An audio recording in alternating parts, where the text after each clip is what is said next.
I found my husband and my sister in our marital bed. It was the day I died and was reborn as a woman no one ever imagined I could be. Hello, my dears. I'm Theodora Hamilton, 87 years old today, and I'm going to tell you a story I've kept deep in my heart for many years. Before I begin, if you're enjoying this video, please click the like button and subscribe to the channel. Tell me in the comments where you're watching from. I love knowing my stories reach so many different places. It was 1956. I was only 25 years old when it all happened. Cherry Creek was a small town in Vermont where everyone knew each other and secrets rarely stayed hidden for long. Even so, my husband Gerald and my sister Beatrice managed to hide what they were doing behind my back. Gerald was a respected man in our community. Tall, with black hair always neatly combed, and a smile that seemed sincere. When he walked into a room, people noticed. He had inherited a small grocery store from his father, which, through hard work and some important connections, he transformed into a prosperous coffee import business. People said we were lucky. Me for finding such a hard-working husband, and him for having such a dedicated wife. We met at the opening celebration of the town's new square. He brought me a glass of lemonade, and we talked all night about books and dreams.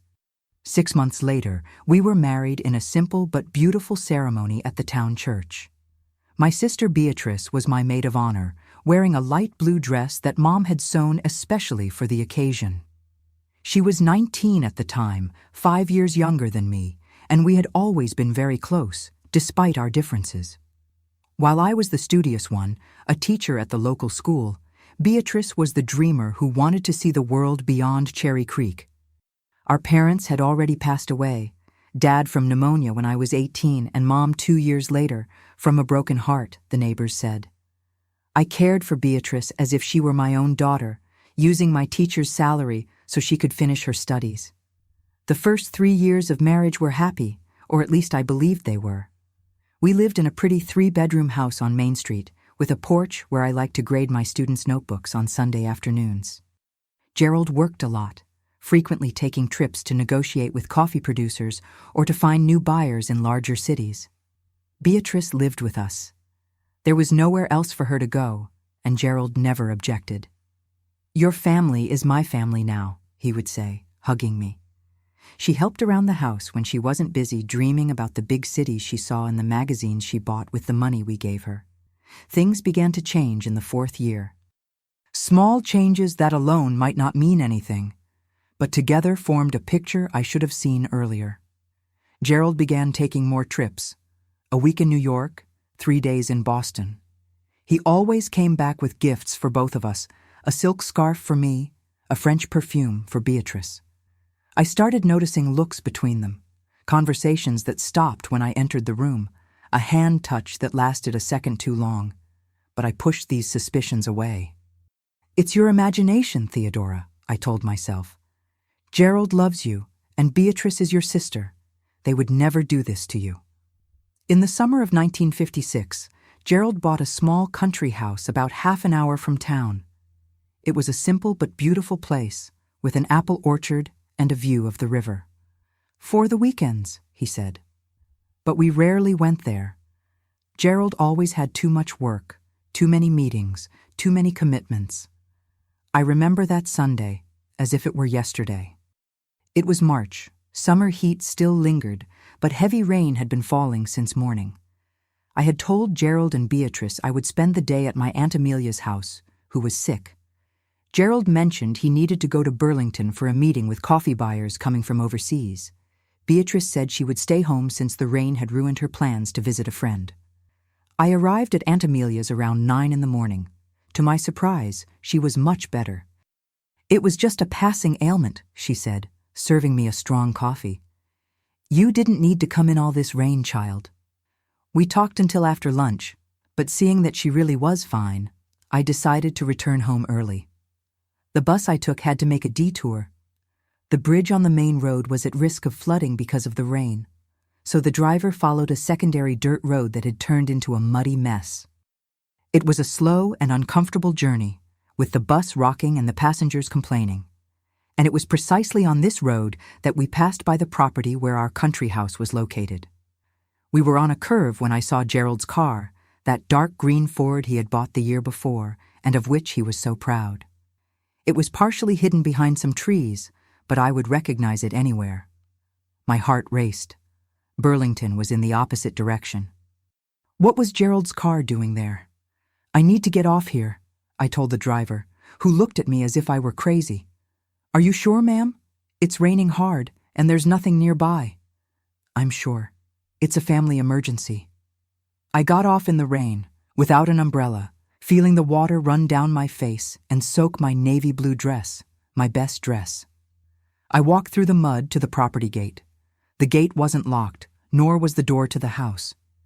I entered silently, leaving a trail of water and mud on the wooden floor. The house seemed empty, but then I heard it. Laughter. Coming from the main bedroom, a man's laugh I knew well, Gerald's, and the melodious, almost musical laugh of a woman, Beatrice's laugh. Perhaps I already knew what I would find. Perhaps a part of me always knew and simply didn't want to see. Even so, nothing could have prepared me for the scene I saw when I slowly opened the bedroom door. They were in our bed. The same bed that Mom and Dad had given us as a wedding present. The crocheted bedspread that my grandmother had made was thrown on the floor. They were so absorbed in each other that they didn't see me standing at the door, wet from the rain, in shock. It was as if time stood still. I felt a metallic taste in my mouth. My heart was beating so hard that I thought they might hear it, but no. They continued in their own world, betraying not just a marriage, but the trust of a sister who had sacrificed so much. I didn't scream. I didn't cry. A strange calm came over me. Silently, I backed away. I closed the door without making a noise. I left the house on tiptoe, as if I were the intruder, not them. I returned to the road under that merciless rain and walked until I found shelter in a small country store. I sat on a wooden bench on the porch, watching the rain fall and washing away with it the naive woman I had been until that moment. There, on that simple bench, as I waited for the next bus, a new Theodora was born. A woman who would not cry for a man who didn't deserve her. A woman who would not forgive such a deep betrayal. A woman who would take justice into her own hands. That night, when I returned home, I found Gerald and Beatrice sitting at the dinner table as if nothing had happened. He asked about my aunt. She commented on the heavy rain. I played my part perfectly. I talked about Aunt Amelia's surprising recovery. I mentioned I had been stuck at her house because of the rain. I smiled, served dinner, and began to plan. For 3 months after that rainy afternoon, I lived a double life. On the outside, I continued to be the same Theodora, the dedicated wife, the respected teacher, the loving sister. Inside, I was a woman with a single mission, to prepare a revenge that would match the betrayal I had suffered. I woke up every morning at 5, prepared coffee for Gerald, packed his lunch, gave him a goodbye kiss as if nothing had changed. I smiled at Beatrice when she came down still in her nightgown, hair disheveled, saying she hadn't slept well. I knew the dark circles under her eyes weren't from insomnia, but from nighttime meetings when I was supposedly asleep. At school, I taught the children with the same patience as always. "Mrs. Hamilton has sad eyes today," little Johnny said once. Children notice what adults pretend not to see. I replied that I was just tired, but the truth was that I was studying, observing, gathering information. First, I needed to fully understand Gerald's business. He always kept finances separate from me. "I don't want to bother you with numbers, my dear," he would say when I asked about the coffee business. Now I understood why. It wasn't just to protect me, but to hide his secrets. I started slowly. A casual question at dinner about the price of coffee. An observation about Colonel Mendenhall's new car, Gerald's biggest client. A comment about tax inspectors visiting the Thompson store, our neighbors. Information came in drops, and I collected it patiently, like someone putting together a complex puzzle. I had to be careful.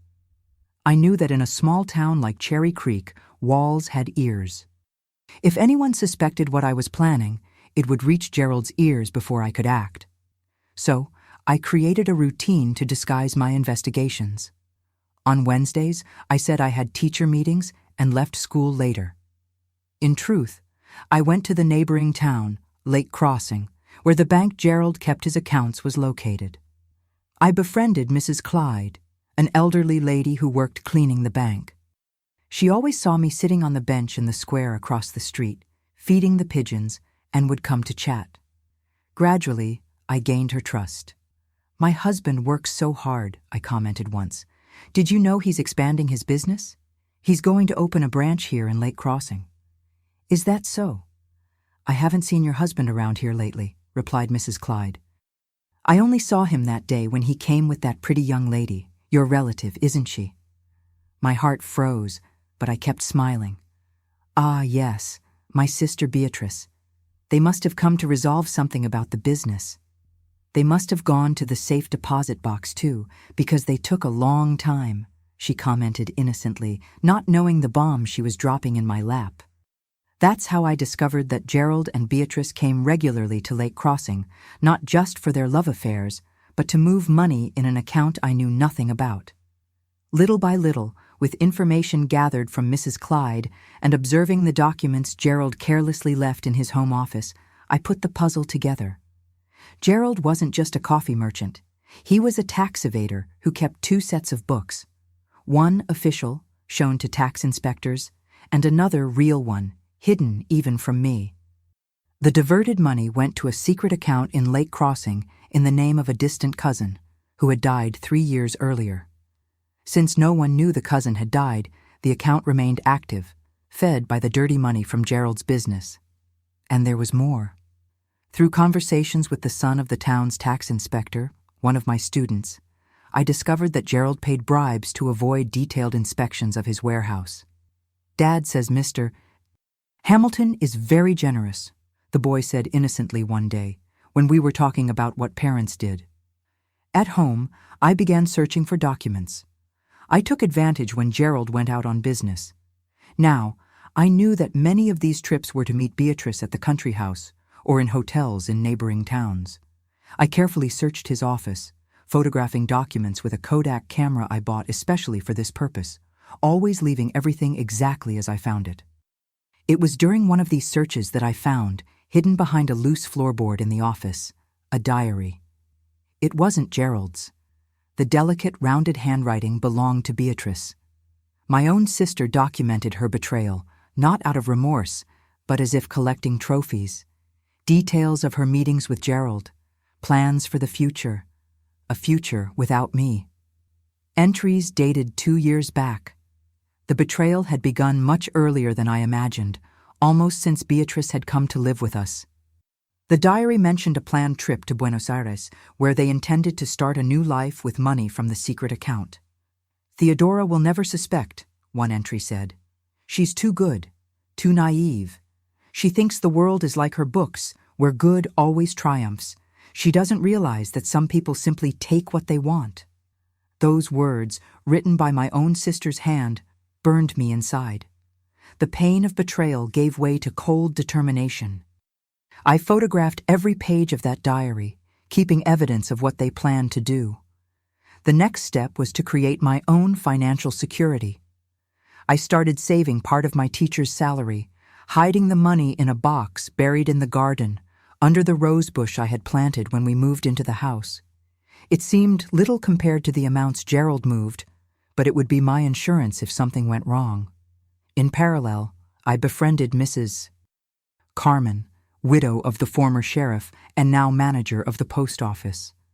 An intelligent woman who had suffered much at the hands of her late husband and who looked at me as if she knew exactly what I was going through, although I had never said a word about it. "You know, Theodora," she said to me one day as we were having tea on her porch, "in this town, men think they can do whatever they want, but we women have our own ways of doing justice." It was Mrs. Carmen who helped me establish a post office box in my name in Lake Crossing, where I sent copies of all the incriminating documents I found. "You never know when we'll need insurance," she said with an enigmatic smile. At home, I continued my performance. I smiled at Gerald when he said he needed to travel again. I asked Beatrice about her outings when she returned from a supposed meeting with friends. I prepared special dinners on Sundays, where the three of us sat at the table like a united, happy family. Under this surface of normality, the plan was taking shape. Each day brought a new piece to my puzzle. Each night, lying alone while Gerald supposedly worked late at the store, I refined my strategy. What surprised me most during this period was discovering my own strength. I, who had always been considered sweet and submissive, discovered in myself a determination and strategic intelligence that even I didn't know I possessed. The pain transformed into clarity, the betrayal into purpose. One night, when Beatrice was already asleep and Gerald had not yet returned from one of his business meetings, I sat on the porch of our house with a cup of tea. The full moon illuminated the garden, and I could see the rose bush under which my little treasure was hidden. I looked at the starry sky and knew I was ready. I just needed to choose the perfect moment. And it came 2 weeks later, when I discovered that Gerald and Beatrice were planning to take the next step in their plan. They had booked passages to Buenos Aires for June 15th. They would take all the money from the secret account, money that technically also belonged to me as Gerald's legal wife. The chosen date was no coincidence. It was the eve of my birthday, as if they wanted to leave me one last cruel gift. Little did they know that the gift would be mine to them. The clock was ticking now. I had exactly 3 weeks to execute my plan, 3 weeks to transform 2 years of betrayal and lies into justice. At school, I requested leave for health reasons. "You do seem unwell, Mrs. Hamilton," said the principal, a good man who always respected me. "Rest as much as you need." That would be the stage for the first act of my revenge. And as I organized the final details, a strange calm came over me. It wasn't hatred I felt, but a quiet determination, the certainty that, after so long being manipulated, I would finally take back the reins of my own life.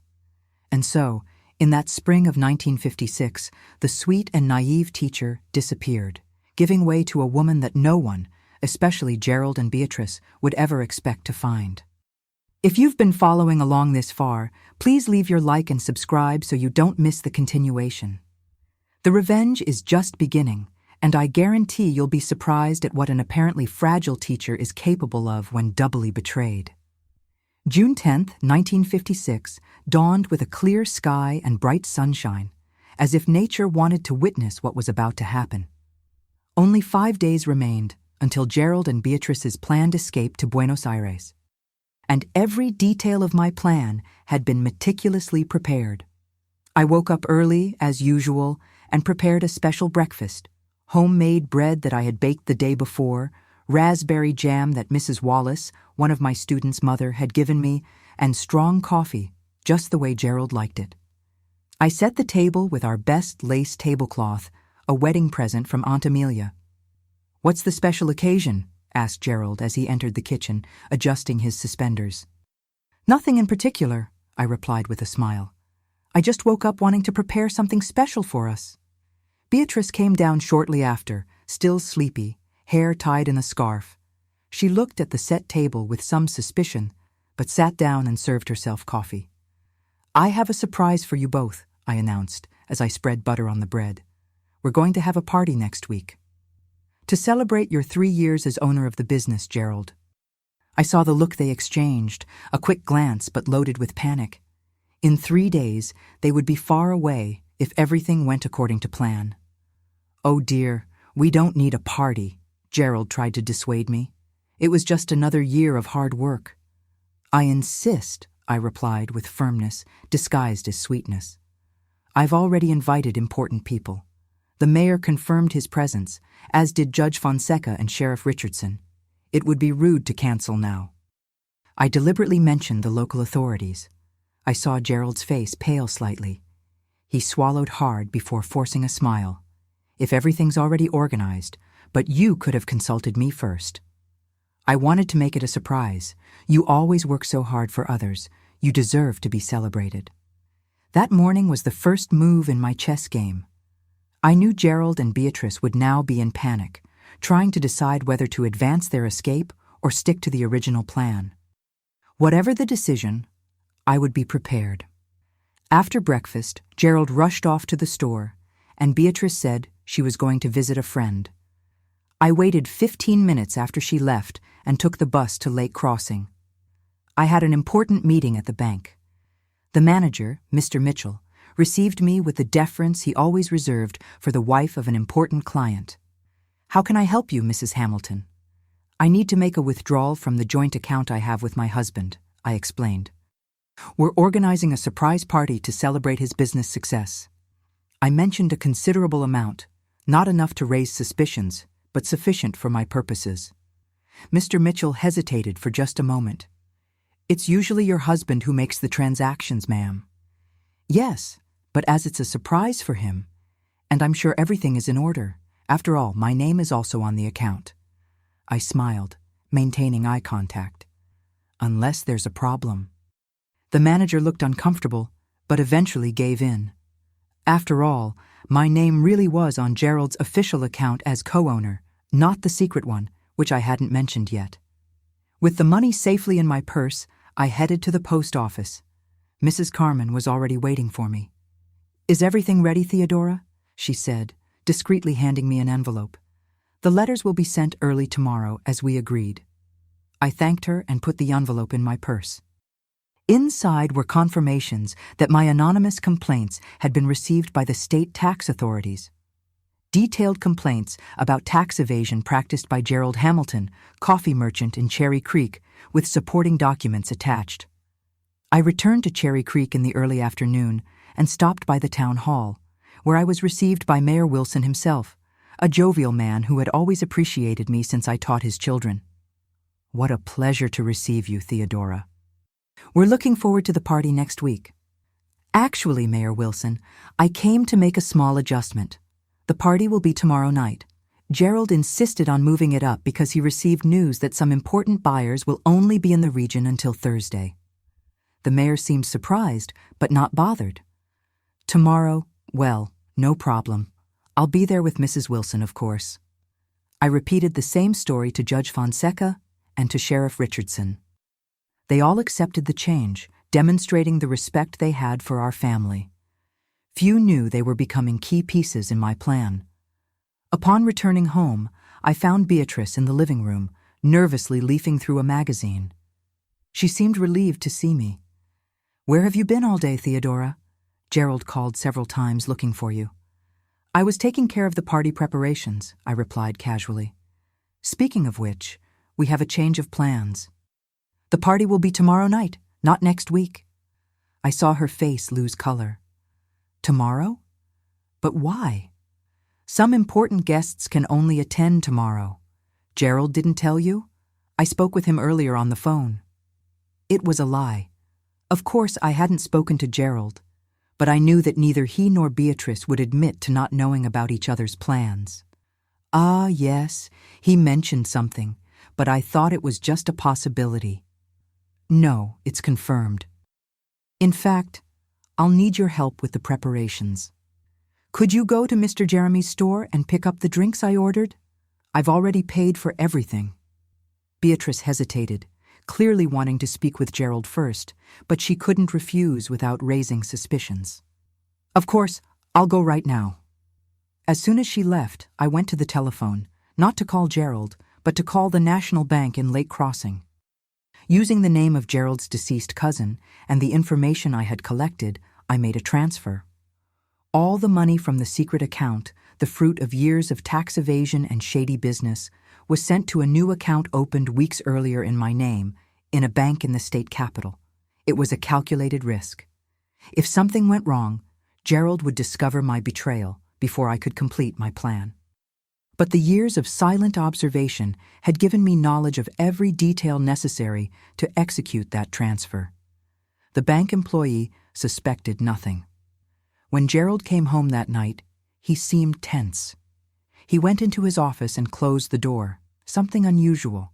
I could hear him on the phone speaking in a low voice, probably trying to understand why the party had been moved up, maybe even trying to confirm if the secret account was still intact. I prepared dinner as if nothing was happening. A roast chicken with potatoes, his favorite dish. Beatrice helped me silently, casting nervous glances at the closed office door. "Is everything okay, sister?" I asked innocently. "You seem worried." "No, just tired. It was a busy day." Dinner passed in tense silence, broken only by my attempts at casual conversation about the next day's party. I detailed the preparations, the guests, the special menu that would be served. "It will be an unforgettable night," I stated, looking directly into Gerald's eyes. "One of those nights that changes everything." After dinner, I retired early, claiming exhaustion from the preparations. In truth, I needed to finalize the last details. In my room, which I hadn't shared with Gerald for months due to his work nights, I organized all the incriminating documents. I separated them into envelopes addressed to each of the authorities who would attend the party. Different documents for each one, like pieces of a puzzle that, when put together, would reveal the full extent of Gerald's crimes. I slept little that night. I woke before dawn and began the final preparations. I hired Mrs. Josephine's catering, the best in town, to serve the party. I decorated our house with flowers and ribbons. Everything should appear to be a genuine celebration. Around noon, Gerald appeared at home, his face tense but trying to hide it. "Theodora, I think we need to postpone this party. An urgent commitment has come up in New York. I need to travel tonight." I remained calm, although I knew exactly what was happening. He had discovered that the money from the secret account had disappeared and was now trying to flee before the consequences of his actions caught up with him. "Impossible, dear. Everyone has already confirmed their attendance. The mayor, the judge, the sheriff. It would be an unforgivable slight to cancel now. I'm sure your commitment can wait a day." I saw the conflict in his eyes. Canceling the party would mean offending powerful people in town. Attending would mean delaying the escape. He didn't know it, but whatever his choice, my plan would follow its course. "All right," he finally yielded. "But we'll have to talk after the party. There are important matters we need to discuss." "Certainly," I agreed. "After the party, we'll have much to talk about." The following hours passed in a whirlwind of activity. Beatrice avoided being alone with me, always finding some task to do in another room. I noticed her growing nervousness as the time of the party approached. At 7 in the evening, I put on my best dress, a navy blue model that I had bought especially for the occasion. I pinned my hair in an elegant bun and put on the pearl necklace that had belonged to my mother. I looked at myself in the mirror and barely recognized the woman who stared back at me. It was no longer the naive Theodora of before. It was a woman about to take back control of her own life. The first guests began to arrive punctually at 8. The mayor and his wife, Judge Fonseca, local merchants, family friends. Gerald, dressed in his best suit, assumed the role of the perfect host. Although I could see the sweat on his forehead and the way his eyes constantly sought Beatrice, who circulated among the guests in a red dress, discreet but elegant. At 9 o'clock, when all the important guests were already present, I asked for everyone's attention for a toast. The room fell silent, and all eyes turned to me, standing in the center of the room, a glass of champagne in hand. "Dear friends, I thank you all for your presence on this special night," I began, my voice firm despite my racing heart. "We are here to celebrate not just success in business, but also to reveal truths long hidden." I saw the look of panic in Gerald's eyes. He took a step in my direction, but it was too late. The moment I had planned for months had finally arrived, and what happened that night forever changed the course of our lives. That night in June 1956, with all eyes fixed on me, I felt a strange calm envelope me. There was no turning back now. Years of lies and betrayals would be exposed before the entire society of Cherry Creek. "We are here to celebrate not only success in business," I continued, keeping my voice firm, "but also to reveal truths long hidden." The room fell into a sepulchral silence. I saw Gerald try to approach, panic visible in his eyes, but the mayor was between us, preventing him from reaching me in time. My husband, I proceeded, built his reputation as an honest and hardworking man, the image of an exemplary merchant, a dedicated spouse. I made a small pause. Unfortunately, the reality is quite different. At that moment, I handed Judge Fonseca, who was beside me, an envelope. Here, Your Honor. You will find documents detailing how Gerald Hamilton has systematically evaded taxes for the past 5 years. Another envelope was handed to Sheriff Richardson. And these prove the bribes paid to state inspectors to avoid inspections of his warehouse. Finally, I handed a third envelope to the mayor. And here, Mayor Wilson, is the evidence that my husband falsified documents of municipal land ownership, including that where he built the country house, which he uses not for business, but for illicit encounters. Gerald's face had lost all color. He looked around, like a cornered animal, seeking an exit that didn't exist.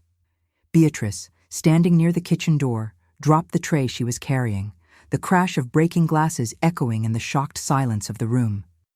But the most painful part, I continued, my voice now faltering, not from weakness, but from the emotion contained for so long, wasn't the financial crimes. It was discovering that the man who swore to love and honor me had been betraying not just his wife, but all the trust placed in him by this community. Gerald finally found his voice. Theodora, you don't know what you're saying. These documents are forgeries. Someone is trying to harm me. Judge Fonseca, who had already opened his envelope and was examining the papers with increasing gravity, raised his eyes. These seem quite authentic, Mr. Hamilton. I recognize your signature on each of them. And these contain details that only someone very close to your business could know, added the sheriff, examining his own set of documents. The mayor seemed the most shocked of all. Gerald, these are extremely serious accusations.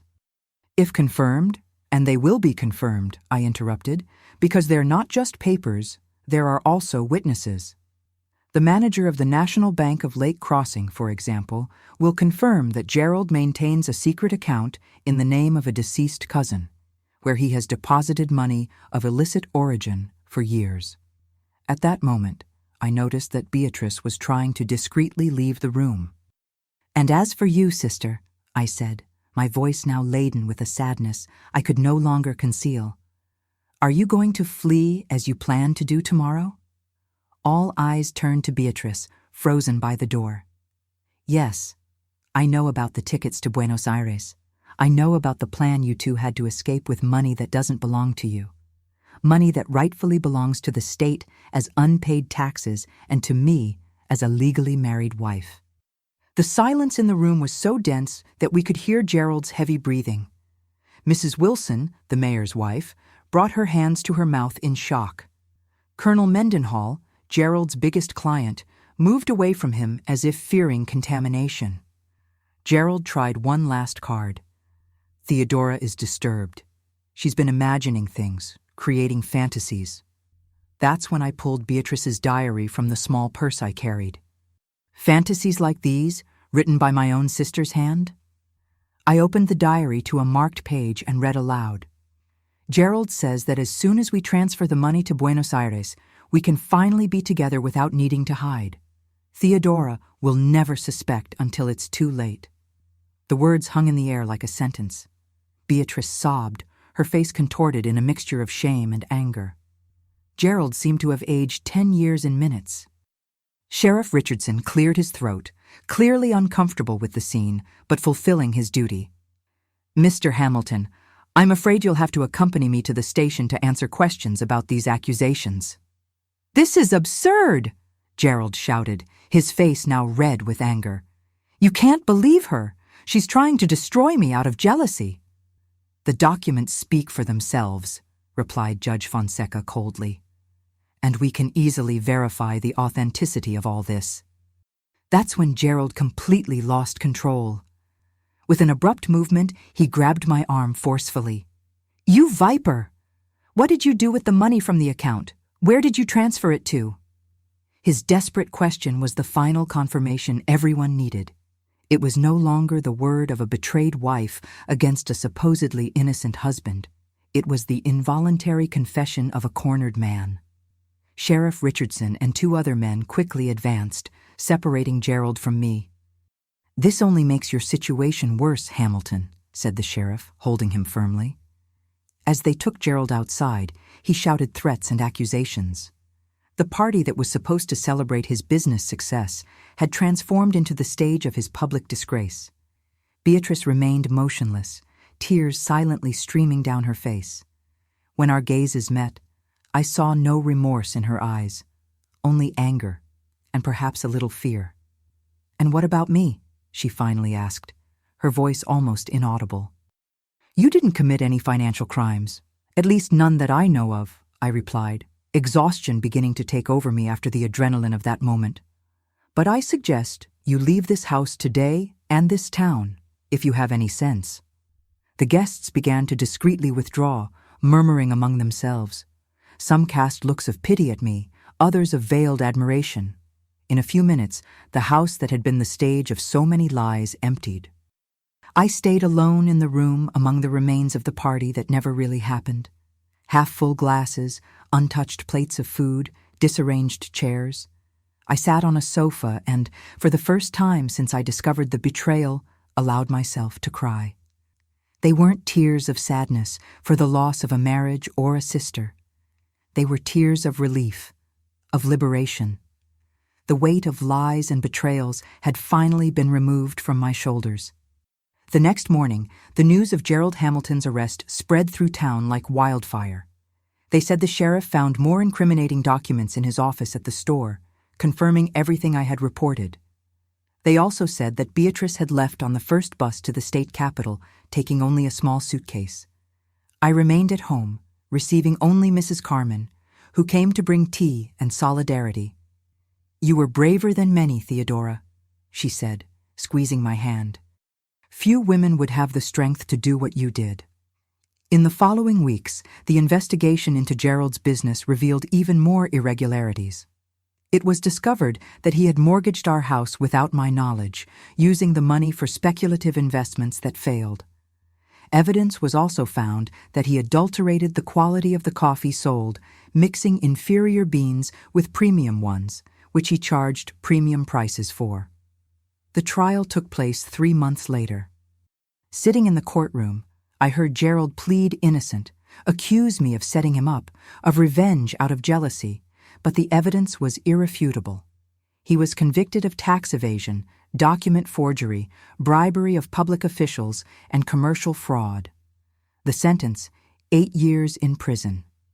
As they took him out of the courtroom, our gazes crossed one last time. There was no more love in those eyes, not even the desire I once thought he felt for me. Just a cold, calculating hatred, but I no longer cared. That man who once swore to love and protect me had become a stranger. With Gerald in prison and the couple's assets frozen to pay debts and fines, I had to start from scratch. I went back to teaching full-time. I rented a small apartment near the school, using the money I had secretly saved during my months of planning. The money from the secret account that I transferred. I didn't touch it. After consulting a lawyer in the capital, I understood that legally that money should go to paying taxes and fines. So, I anonymously informed the authorities about the existence of that account. It was a difficult period. People looked at me with a mixture of pity and morbid curiosity. Some mothers removed their children from my class, fearing that the betrayed teacher might be a bad influence. Others ardently defended me, seeing in me a symbol of female resistance. Gradually, life found a new rhythm. I dedicated myself entirely to teaching, finding in children the joy I had lost. On weekends, I began to frequent the library of the neighboring town, seeking books I didn't have time to read before. I discovered a passion for literature that I didn't know I possessed. 1 year after the trial, I received a letter. The handwriting was Beatrice's. I hesitated a lot before opening it. Inside, I found a brief and dry request for forgiveness, more formal than sincere. She said she was living in New York, working as a secretary.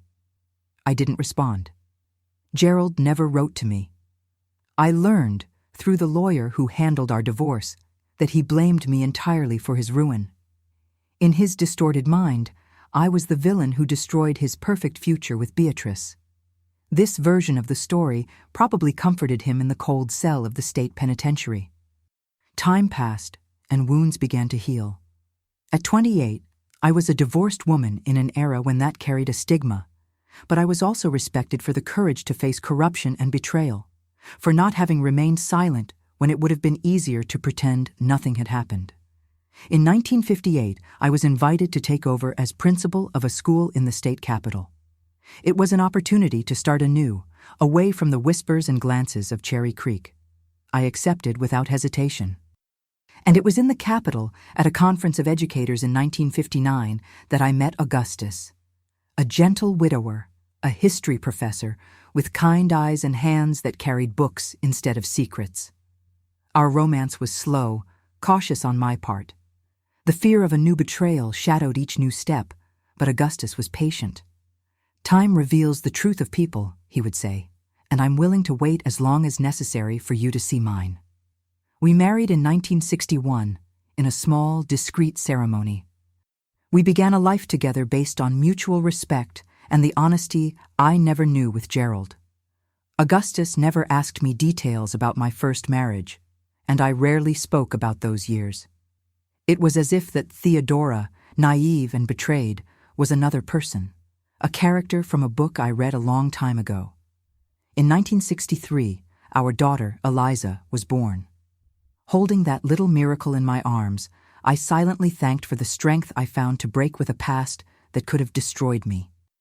Augustus was the loving father I always knew he would be, and we built a family based on true love, not on lies and betrayals. As for Gerald, I heard he served his sentence, and upon leaving prison, moved to Los Angeles. According to rumors, he lived modestly, working as a salesman in a department store. The man who once dreamed of wealth and power ended up living in the obscurity of an ordinary life.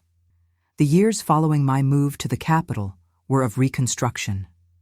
With Augustus by my side and our little Eliza bringing joy to our home, I finally knew what a true family was, built on foundations of respect and genuine love. In 1966, we had our second child, Henry, completing our happiness. Our life was peaceful and fulfilled. I continued as school principal, now recognized as one of the best in the city. Augustus became a university professor, publishing books on American history that were adopted in schools across the country. The children grew healthy and intelligent, bringing us the serene pride of seeing our efforts rewarded. For years, I had no news of Beatrice beyond that single letter received after Gerald's trial. It was as if that part of my past had been sealed, stored in a chest that I had no interest in reopening. On the rare occasions I thought of her, it was with a mixture of dormant hurt and cultivated indifference. In 1970, on a particularly hot October afternoon, I was in the school office when the receptionist informed me that a lady wanted to speak with me. She didn't have an appointment, but insisted it was an urgent family matter. "What's her name?" I asked, without taking my eyes off the documents I was reviewing. "Beatrice Almeida," replied the receptionist. "She says she's your sister." I felt as if the air had been sucked from the room. 14 years had passed since I last saw Beatrice on that fateful night of the party that exposed Gerald's betrayals. For a moment, I thought about saying I was busy, that I couldn't receive her. It would have been so much easier to keep that door closed. But something within me, curiosity perhaps, or a remnant of a family bond that not even betrayal could completely break, made me decide differently.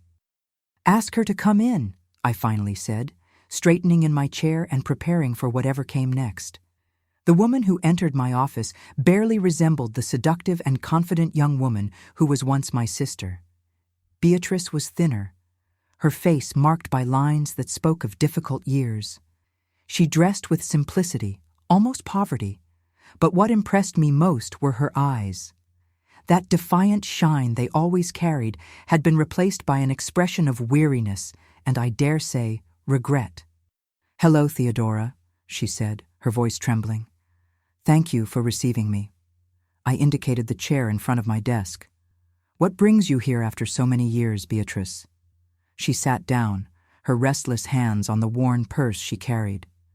"I came to ask for forgiveness," she said simply. "I know it's probably too late, and I'll understand if you send me away. But I couldn't live any longer without at least trying." I remained silent, observing her. Part of me wanted to believe her words. Another part, the one that had learned the hard lesson of betrayed trust, searched for the deception behind them.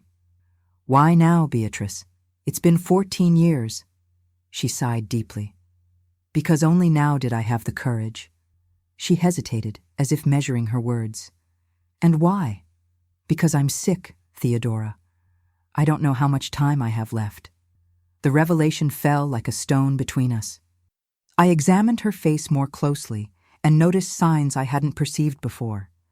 The paleness under the discreet makeup, the hair too thin, that fragility that wasn't just emotional. "What do you have?" I asked, my voice softer than I intended. "Cancer," she replied simply. "The doctors say I have maybe a year if I'm lucky." I felt a knot in my throat. Despite everything that had happened, she was my sister sitting there, the girl with whom I shared childhood, for whom I sacrificed part of my youth to raise after our parents' death. "I'm sorry," I said. And I realized it was true. "But I still don't understand why you're looking for me now. What do you expect from me, Beatrice?" She raised her eyes, facing my gaze directly for the first time. "Nothing, Theodora. I didn't come to ask for anything beyond your forgiveness, if you can give it to me. I spent years trying to run from what I did, convincing myself you were the villain of the story, that you had destroyed my chance of happiness with Gerald. But the truth always catches up with us, doesn't it?" "Yes," I agreed. "Sooner or later." "For me, it was when I was diagnosed," she continued. Suddenly, all the lies I told myself crumbled. I saw clearly what I had done. I betrayed my own sister, the person who always took care of me, who sacrificed so much for me. And for what? For a man who used me and discarded me as soon as things got difficult. Her words surprised me. "Gerald abandoned you?" Beatrice gave a bitter laugh. "As soon as he got out of prison. I waited for him at the gates, you know. I had saved money for years, working as a secretary, dreaming of the day we would be together again." She shook her head. "He didn't even stop to talk to me. He said I was part of the past he wanted to forget, that he had other plans." Now, a heavy silence fell between us. I thought of Gerald, of the man I once believed I loved, capable of using and discarding people like pieces in a game that only he seemed to understand. "Where do you live now?" I finally asked. "In a rented room near the hospital. I can't work regularly anymore, so I do what I can. Sewing, some private lessons for children in the neighborhood." I observed my sister, the knotty fingers that spoke of hard work, the simple but impeccably clean dress, the shoes worn from use. She had paid for her mistakes in ways I never imagined. "Why didn't you look for me before? When you got sick, or when you needed help?" Beatrice smiled sadly. "Pride, perhaps, or shame. Probably both. And fear, a lot of fear of facing what I did, of seeing in your eyes the contempt I deserved. I felt something change inside me. It wasn't forgiveness, not yet. It was too early for that, but perhaps the beginning of an understanding, the seed of a possible reconciliation. "I have a family now," I said, indicating the photographs on the desk. "A husband, 2 children." Beatrice looked at the photos, a genuine smile lighting up her tired face. "They're beautiful, Theodora. You look happy." "I am happy," I confirmed, "more than I ever imagined possible after what happened." "I'm glad for you, really." She stood up, adjusting her purse on her shoulder. "I won't take any more of your time. I just wanted you to know that I deeply regret what I did and that, despite everything, I never stopped loving you, sister." As she turned to leave, something inside me moved. I couldn't simply let her go like that to face alone what lay ahead. "Beatrice," I called, getting up as well. "Where can I find you if I want to talk again?" Her face lit up with contained hope. She wrote down the address and telephone number of the boarding house where she lived on a piece of paper and handed it to me with trembling hands. "Thank you, Theodora, just for listening to me. It's already more than I deserve." After she left, I sat for a long time, the paper with her address between my fingers, thoughts swirling in my mind. That night I told Augustus about the unexpected visit. He listened to me with the patient attention he always dedicated to my words. "What do you want to do?" he asked simply when I finished. "I don't know," I admitted. "Part of me wants to help her. Another part still feels the pain of betrayal as if it were yesterday." Augustus held my hands in his. "Forgiveness isn't something we give to others, Theodora. It's a gift we give to ourselves. It frees us from the weight of resentment. It allows us to move forward in peace." His words planted a seed that germinated slowly in the following weeks. 3 Sundays later, I took the children to meet the aunt they never knew existed. We found Beatrice in the small room she rented, a clean but Spartan space, decorated with some plants in colorful pots and 1 or 2 simple paintings. It was a strange encounter, laden with contradictory emotions. The children, with the innocence only they possess, quickly became enchanted with this new aunt who told fascinating stories about their mother when she was young. Eliza, then 7 years old, was especially captivated, declaring at the end of the visit that Aunt Beatrice had the same eyes as Mommy, only sadder. That first visit paved the way for others. Gradually, a new relationship began to form between us. No longer the innocent intimacy of shared childhood, nor the blind trust prior to betrayal, but something new, built with caution and honesty. When Beatrice's condition worsened, I made a decision that surprised many, including myself. I invited her to live with us. Augustus, with his characteristic kindness, supported me fully. "Our house is too big for just 4 people," he said, "and family is family, with all its defects and wounds." The last 6 months of Beatrice's life were spent in our home. At first, she protested, insisting she didn't deserve such generosity, but the growing fragility of her body gave her no choice but to accept the help offered. They were difficult months, but also months of healing. During the long afternoons when we sat together in the garden, while the children played and Augustus worked on his new book, Beatrice and I slowly rebuilt the bridge that had been destroyed by betrayal. She told me about her life after leaving Cherry Creek, the years of struggle in New York, the precarious jobs, the nights of regret. She spoke about the monthly visit she made to Gerald in prison, bringing small gifts she could barely afford, feeding a dream that would prove empty. She confessed that when he finally got out and rejected her, something broke inside her, not of love, but of illusion. That's when she truly began to see the mistake she had made. In exchange, I shared stories of my new life with her. How I met Augustus, the birth of the children, the small and large joys of daily life that I had built from the ashes of my first marriage. One night, a few weeks before the end, Beatrice held my hand with surprising strength for someone so debilitated. "I want you to know something, Theodora," she said, her voice now almost a whisper. "You were stronger than I will ever be. When I think of the woman who planned that perfect revenge, who had the courage to expose the truth publicly, even knowing what it would cost, I admire that woman. You transformed betrayal into strength, while I allowed myself to be consumed by it." "We were young," I replied, feeling the tears I had held back for decades finally run free. "We both made mistakes." "Yes, but you learned from yours. I wasted years blaming others for my own choices." On the morning of May 12, 1971, Beatrice departed peacefully, holding my hand. Her last request was to be buried in Cherry Creek beside our parents. I respected her wish, making the long journey back to the town I had left behind so many years ago. Cherry Creek had changed little. Some new houses, a renovated square, more aged faces. I was received with respectful curiosity, the teacher who had unmasked her corrupt husband and now returned to bury the sister who had departed in disgrace. In the small cemetery, under a sky of an intense blue that Beatrice had always admired, I bid farewell to the sister who had betrayed my trust and in the end found the way back to my heart. Standing before her simple coffin, covered with wildflowers that she loved, I felt the last vestige of bitterness leave my body like an old fever, finally yielding. Forgiveness, I realized, doesn't erase the past, doesn't undo the damage caused, nor eliminate the pain felt, but it opens space for life to continue, for new stories to be written, for love, even wounded, even transformed, to find ways to survive. As for Gerald, I never saw him again. I learned years later that he had died alone in a small apartment in a Los Angeles suburb. I felt neither joy at the news nor sadness, just the quiet certainty that that chapter was definitely closed. My life followed its course.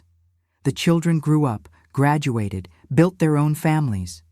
Augustus and I aged together, sharing the sweet complicity of those who chose, day after day, to build a story based on mutual respect. When he departed, 7 years ago, he took a piece of my heart with him, but left me surrounded by the love of the family we built together. Today, at 87, I look back and see not just the betrayed young teacher who found the strength to take revenge, but also the woman who discovered that the true victory is in rebuilding oneself, in allowing oneself to love again, in finding within oneself the capacity to forgive. Betrayal leaves scars, my dears. That is undeniable. But it's our choices after the pain that define who we really are. We can allow resentment to consume us, as almost happened with Beatrice. Or we can use it as fuel to build something new and better, as I tried to do. If there's one lesson I'd like to leave with you today, it's this. Life rarely follows the path we plan. There will be betrayals, losses, moments of despair when the ground seems to disappear beneath your feet. But there will also be new beginnings, chances of redemption, people who will enter our lives to show us that it's worth believing again. And in the end, what matters isn't the blows we suffer, but how we choose to get up after them. True strength isn't in revenge, however just it may be, but in the capacity to move forward, to rebuild, to allow the heart, even wounded, to remain open to the love that will certainly come. Thank you for accompanying me on this journey of memories. If my story touched your heart in some way, leave your like, share with someone who might need to hear these words, and subscribe to the Grandma's Diary for more life stories. Until next time, my dears. And remember, as long as there is life, there is always the possibility of a new chapter.